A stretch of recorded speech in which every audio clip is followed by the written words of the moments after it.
போக மாட்டேன். ஓ அன்பை விட்டு என்றும் நான் செல்ல மாட்டேன்.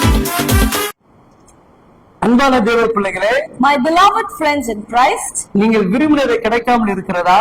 maybe you're feeling that your plans are not getting success. ஒருவேளை உங்கள் கணவர் கிட்ட கேட்டு கிடைக்காமல் இருக்கிறதா? Maybe you have asked something to your husband but you have not got it. ஒருவேளை மனைவிடத்தில் எதிர்பார்த்தது உங்களுக்கு நடக்காமல் இருக்கிறதா? Maybe the thing you expected from your wife has not happened. இல்ல தாய் தகப்பனிடத்தில் எதிர்பார்த்தது கிடைக்காமல் பிள்ளைகள் இருக்கிறீர்களா? Maybe my dear children, the things you asked to your parents has not been accomplished. வேலை செய்த வேலைக்கேற்ற ஊதியம் கிடைக்கவில்லை என்று சொல்லி எதிர்பார்த்து காத்திருக்கிறீர்களா? Maybe you are expecting that you are not getting the money for which you worked for. நிச்சயமா இது எனக்கு நடக்கும் என்ற நம்பிக்கையோடு காத்திருந்து ஏமாந்து இருக்கிறீர்களா?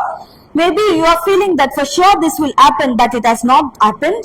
இன்றைக்கு தேவன் உங்களை பார்த்து சொல்லுகிறார், The Lord is seeing you and telling you, நீங்கள் ஆண்டவராகிய இயேசு கிறிஸ்துவின் இரத்தத்தினால் கழுவப்பட்டு மீட்கப்பட்டு இருப்பீர்கள் என்று சொன்னால், you are being washed by the blood of Jesus Christ. So அவருடைய பிள்ளைகளாக நீங்கள் அங்கீகரிக்கப்பட்டு இருப்பீர்கள் என்று சொன்னால், if you are being recognized by the Lord Jesus, பரிசுத்தமான வேதாகமம் எவ்விதமாக சொல்லுகிறது? the Holy Bible says like this. சங்கீதம் 20:4 வசனத்தை நாம் வாசிப்போம், கேட்போம். Psalm chapter 20 verse 4 says, அவர் உமது மன விருப்பத்தின்படி உமக்கு தந்தருளி உமது ஆலோசனைகள் எல்லாம் நிறைவேற்றுவாராக. May He grant you your heart's desire and fulfill all your plans. நீ தேவனை நோக்கி பார்த்து கொண்டிருப்பாய் என்று சொன்னால், When you are looking unto the Lord, உன்னுடைய இருதயத்துக்கேற்ற நல்ல காரியத்தை அவர் செய்து முடிப்பார். He will grant all the desires of your heart. உனக்கு நல்ல ஆலோசனை கொடுக்கிறவராக இருப்பார். He will give all best plans to you. நீ அவரிடத்தில் கேட்கக்கூடிய 2 காரியத்தை நீங்கள் அறிந்து கொள்ள வேண்டும். You should be cautious of what you're asking to the Lord. தகப்பனே, உம்முடைய விருப்பத்தின்படி எனக்கு செய்தருள் என்று சொல்லி கேளுங்க. Lord, fulfill all your plans in my life, you should ask. எல்லா மனிதர்களுக்கு முன்பாக நான் நல்லபடியாக யோசித்து பேசக்கூடிய அறிவை தாருங்கள். You should ask the wisdom to speak in front of the people.